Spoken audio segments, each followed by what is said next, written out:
Hey everybody, it's Jason Blaha here, and today I want to chat with you guys a little bit about one of the things that we run into, and it's something I have to be careful of because I used to promote people almost exclusively focusing on the really big lifts, and it's something I've deviated away from as I've become wiser and more experienced, and went back to the idea that we need to train a lot of these muscles with more direct work, and that it has to do with things like stimulus to fatigue, has to do with things like maximum recoverable volume versus how much stimulus they're getting from the lifts, building up weak links, all of those things. And I would say two muscles that are definitely on the list that I see a lot of guys who don't feel they need to train, and it ultimately ends up really limiting their strength, is going to be your abdominals, your core in general, your abdominals though, and triceps.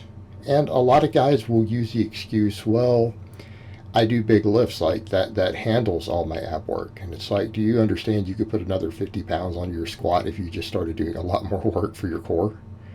And that's before we even get into all the low back and everything else. That's another big one, but I've covered that one ad nauseum, and you guys know I religiously do good mornings and reverse hypers. Right, they make up a pretty enormous amount of my weekly training volume, particularly the reverse hypers. So we don't even need to get into that on this one, but I really want to talk about stuff like abdominals. I want to talk about triceps. Now, guys will watch, that deficit deadlift there, and people will say, well, Jason, that used an enormous amount of your core. Like, if you're doing stuff like that, why do you need to do ab work? And I would say to you, do you think if I didn't do ab work that I would be able to do that? That's the problem we get to. Same thing with some of these 500 plus pound box squats. Hey, do you understand that you have to have strong abs and obliques and erectors and everything else to do these lifts? And if you're only doing the big lifts, you're not necessarily getting enough work for those areas, right? You're not getting all the hypertrophy that you need because they're taking largely a stabilizing role here. And again, I'll get lifters who will come in the comments and say, but, well, do I really need more than that? I mean, they're only stabilizing. That should be everything I need. And it's like, no, let's come back over to what we know about movement, range of motion, and hypertrophy, okay? Because you're contracting them isometrically as a stabilizer, you're going to be somewhat limited in what they can do, right? They're not going to move dynamically. They're not going to move through their full range of motion. Now, granted, abdominals don't have a very long range of motion, neither do obliques. But you have them in a stabilizing role. So here's what I would say to you. Is there any disadvantage to hypertrophying them? Stabilizing still requires force production, does it not? And the stronger a muscle is, the better it is at stabilizing. It's almost like saying, I don't need to do rear delts because they're only helping stabilize my bench press and stuff. Well, they do a lot to maintain not only the stability through the bench, but also, again, correct posture and angles of your shoulder joint. Okay, you'll have a lot healthier shoulders if you do it. Have a lot healthier shoulders if you do it. But even if they're going to stabilize, just like the bicep stabilizes on the bench press, can't a muscle that is stronger stabilize much, much more efficiently? Of course it can. A stronger muscle can stabilize far more efficiently and effectively. Well, how do you get a muscle stronger? For those who don't know, it's hypertrophy.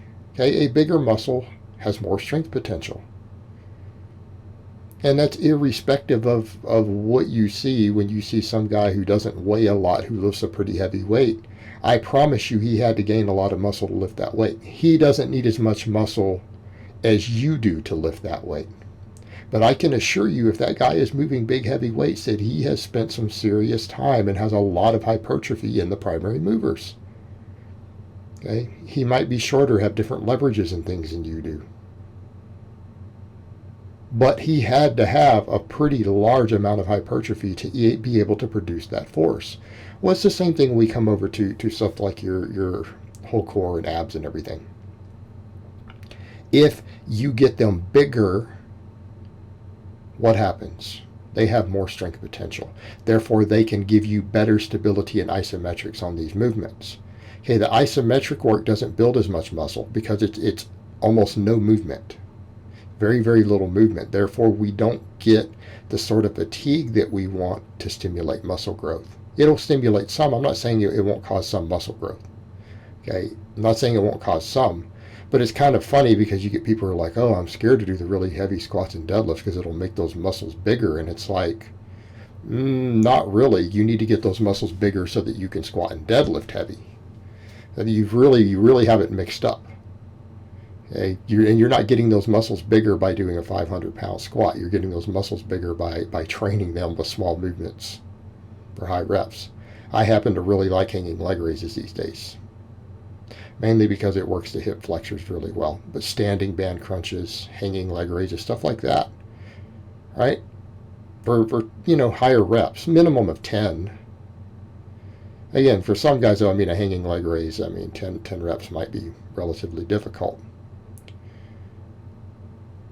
But you hypertrophy these muscles to give them the potential to do that. And it's so silly because you get guys who have that mindset, and it's really comical. It's a very feminine mindset. I don't want my muscles in my waistline to get bigger. I might add a half inch to my waist and ruin my beautiful hourglass figure. It's like, that's so ridiculous. You sound like a woman. You really do, guys. But on top of that, it's ridiculous because it's not the squats and the deadlifts that are going to do that. It's going to be training them, right? So if you see the guy with the big blocky core who does the extremely heavy squats and deadlifts, how do you think he got there? How do you think he got those? He got those by training them and getting them big so that he could squat and deadlift the weight. Okay? People have it ass backwards. So we can come over in triceps and say the same thing. Now people be like, but Jason, you're doing a big movement there. Yes, I am. But people will get this idea, well, just because they bench heavy and do overhead pressing, right, that's all the tricep work they need. Well, only for a few guys genetically. It certainly didn't work for me, did it? Right? You guys watched me build up at one time, and I'm still playing catch up with my triceps. My triceps are not that big. I'm having to work them into the ground. I got up to where you guys saw me close grip bench, 335?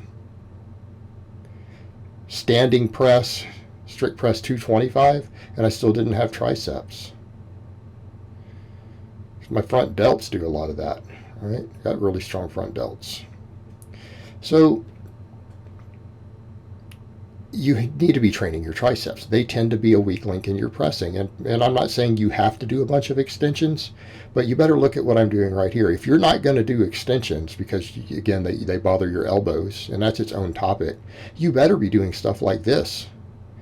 High rep sets with chains on a closed grip bench press, okay, that'll give you some tricep work. But if you're not doing bigger movements like this, like if you think just doing a little bit of closed grip pressing and dips is going to maximize your triceps, they'll help.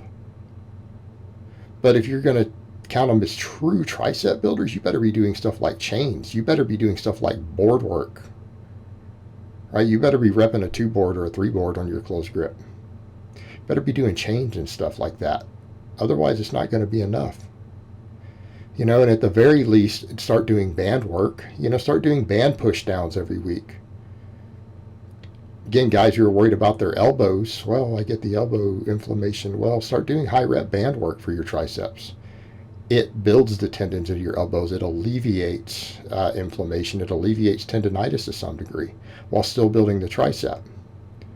And that's the other thing. If you're doing a bunch of heavy pressing and you don't have any work capacity in your triceps because they're not being trained efficiently doing that, and they're not getting a lot of volume, doing some really, really high rep band press downs would probably work wonders for your overall strength and start building the triceps up.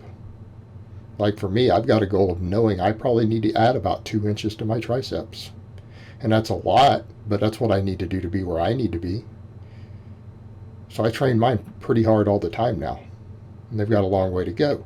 But it's a very, very common mistake you'll see with a lot of lifters. You're like, but if I'm already doing a lot of heavy benching and overhead work, my triceps are getting plenty of work. And it's like, well, that may not be the case. And you might be leaving so much strength on the table. And here's a question I would ask you. Have you ever heard anyone say that they got weaker because their triceps got bigger? Has anyone's bench press or overhead press ever gotten weaker from bigger triceps? No.